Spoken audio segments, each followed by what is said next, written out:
जुदि जों थिगब्ला मानसिया जुदि बुजिलायोब्ला बाहाय दंफां गायनायनि खुनु प्रयजनानो गैया मालाय गावनो गाव फैखायो नै दा सुमलि फैगोन खैरो फैगोन खराय फैगोन गावनो उरायबोनानै बाहायनो गोग्लैफैगोन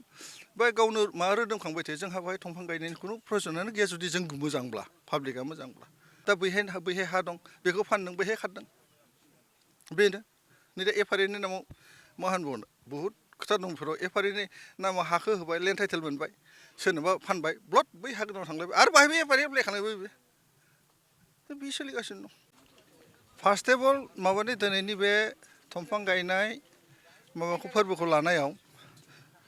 बनसुखौ आं धन्यबाद हरबाय हामग्लायनाय हरबाय खारन दिनैसिम फरेस्टआ हारसिं नायल' जायल' माने मिरौ जिरौ थांगासिनो दं जोङो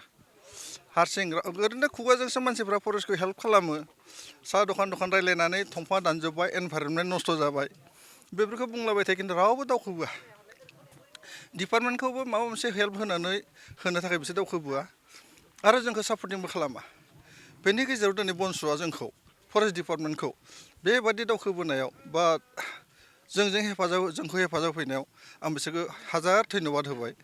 खारन जोंहा एसे साहस मोनदों नै दा जों साइडआव सोरबा दङ बे साननायखौ जोंबो एसे फिल खालामनो हादों जायनि थाखाय जोङो एसेबाबो बोलो मोनदों आरो न'थ' जों गोजा एथ' बुरजा खैजोन दं फरेस्टआव खैजोन मानसि दं बेखिनि मानसिजों जुदि जों पाब्लिक एवारनेस बा सोरबा बिदि अर्गेनाइजेसन जोंखौ हेल्प खालामाबा जों फरेस्टखौ बासायनांगौआथ' सम्भब नङा माने गासैबो मानसिफोरा नै दा नुगासिनो गासैबो खालि फरेस्टनि सायावल' दा जेराव गायदों दाखालि बैसागो 13 थारिख मकर संक्रान्ति बे दिनाव बिसोरो न'आव थानांगौआ मोसौ मोसा थुखैनानै रंजानांगौआ बे हाखौसो धंस' 14 थारिख धंस' 15 थारिखआव आं जेब्ला पुलिस मा होनबावनो बिसोरखौथ' जेबो बुंला बिसोरबो बेस्थ' थायो बेखायनो जों रावबो मोनाखिसै जों गोजा फरेस्टनि गोजा फैनानै जों बाहाय होख्रांफैबाय जों होख्रांफैनायाव बिसोर खारजोब्बाय बेनिफ्राय जों रुनिखाता थांनांदों आरोखि बे हाखौनो नै दिनै बनसुनि हेल्प लानानै जोङो बा बनसुआ गावसोरनो दावखोबोनानै दिनै बे हाखौ रिफिलिं खालामबाय इसोरा नायोब्ला मथा मथि बे जिबादि जों गायदों दा गैयाबो बाहाय 3000 गायनोसै जों दासिम 1500 थांबाय 3000 गायनोसै बे 3000 दंफांनि गेजेराव जुदि 1,500 बा 2000 थायोबाबो जोंहा जथेस्थ' दंफां थायो आरो बाहाय कमप्लिटलि माबानि बे वाइल्ड लाइफनि मैदेरनि जायगा बाहाय एकदम सब समय मैदेर थायो ओरैबा मैदेर थाखाबाय थायो दा जोंहा जेरावबो ब्लक जाजोब्बाय ओरै करिडर गैला थांनो जायगा गैला मैदेरा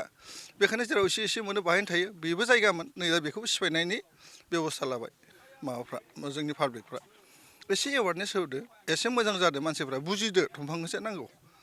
आरो बे दखान फाहारे खालि एवारनेसल' बुंना लाब गैया नोंसोरबो ओंखारबो रायजोखौ आं रिकुवेस्ट खालामो अन्नानै नोंसोरबो माबाखौ फरेस्टखौ बनसुबादि हेल्प होनो थाखाय दावखोबोदो खुलुमबाय डिपार्टमेन्टनिफ्राय दासिम बाहाय जेबो गैया ओरैनो जोङो बनसु हिसाबै बिसोर दावखोबोनायाव जोंनि फुलि लांलाय लोगालाय बिसोरजों गायफागासिनो दं बे फुलिया आरो हेल्प होनाया जोंनो दं आरो स्पिसिसा बाहाय गाम्बारि दं बनसुम दं बेनिफ्राय दङ 10-12थासो स्पिसिस बाहाय दङ आरोखि जेसाब हय जाय हक मोननै दं जोंहा आरो बिदि अनलाइन दे आरो बिदिनो बेखौबो जों गायगोन बबेबा मोनसे जायगा लानानै जों जेसे हागौ बे इनक्लुसमेन्ट एरियाखौनो सेस्था खालामगोन आरोखि नै दा बालाजाराव मोनसे एसे मा जागासिनो दं बालाजारावबो आं गायनांगौ जाना दं बेहायबो दावखोहां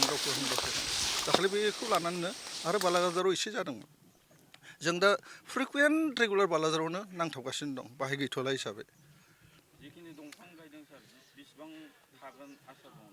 बेखौनोथ' बुंबाय आं जुदि जोंनिफ्राय बाहाय 3000 जुदि 1500बाबो थायोब्लाबो जथेस्थ' आरो जोंनाव आसलथे जों गायदोंसो हय जुदि जों थिगब्ला मानसिया जुदि बुजिलायोब्ला बाहाय दंफां गायनायनि खुनु प्रयजनानो गैया मालाय गावनो गाव फैखायो नै दा सुमलि फैगोन खैरो फैगोन खराय फैगोन गावनो उरायबोनानै बाहायनो गोग्लैफैगोन बा गावनो मा रोदोमखांबाय थायो जोंहा बाहाय दंफां गायनायनि खुनु प्रयजनानो गैया जुदि जों मोजांब्ला पाब्लिकआ मोजांब्ला बेखौ बुंनो हाला माथो बांसिननिफ्राय बांसिनसो मा जागासिनो इनक्रुस जागासिनो दं दिनै बुजायदों बुजिदों आंनि सिगाङाव बुजिदों बेनो थांनानै बैहाय खालामहैदों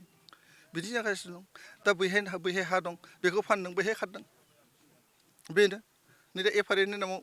मा होनबावनो बहुद खोथा दं बेफोराव एफारिनि नामाव हाखौ होबाय लेन्ड टाइटेल मोनबाय सोरनोबा फानबाय ब्लड बै हा गोदानाव थांलायबाय आरो बाहायबो एफारि एप्लाइ खालामबाय बे सोलिगासिनो दं थेंक इउ